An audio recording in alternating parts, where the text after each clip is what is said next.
Nandito tayo sa ispa ni Dr. Guido Lim. So, libutin natin. Let's go!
Welcome to my first vlog. So, ang vlog nga pala na ito ay para sa aming project sa Aquatic Ecology, and ang aming instructor dito is si Ma'am Gisela Panyares. So, ang aming topic sa aming vlog is about sa Marine Protective Area.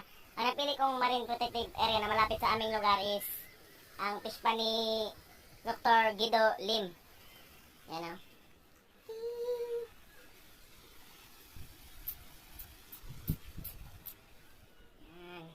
So, actually, napakalaki na laga ng fish pan na to. It's almost, I think it's almost 50 hectares. Marami silang kinukultured na mga aquatic species dito like bangus, tilapia, and hindi lang yan, meron din sila ditong farm katong papakita natin yung mamaya. Farm sa agriculture, then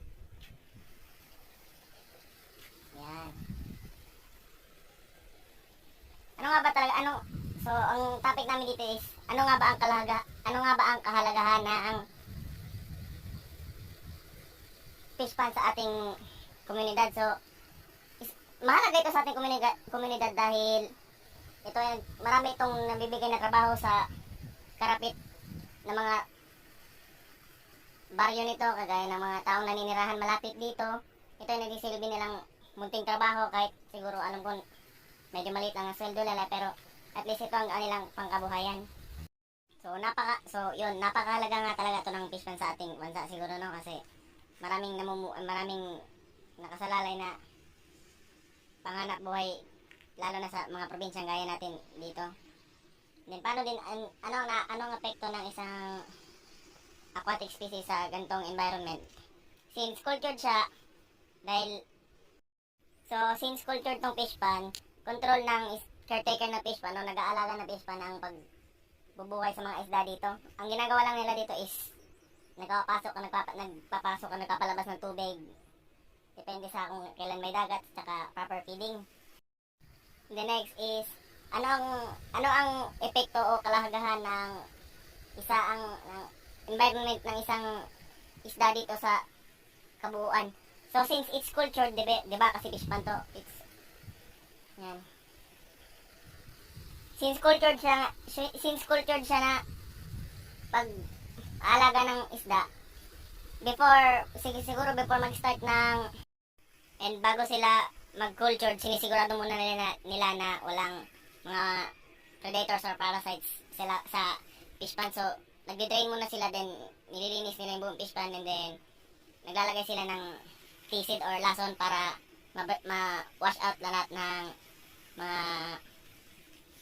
parasites or predator ng bangus. So para pag pasok nila ng similya ng bangus or ng fingerlings is safety ng fingerlings, at wala na silang dapat ipagkaabala pa para sa paglaki ng bangus. So yun, uwi na tayo guys, parang ang init na. So hanggang dito lang, salamat, bye bye ma'am.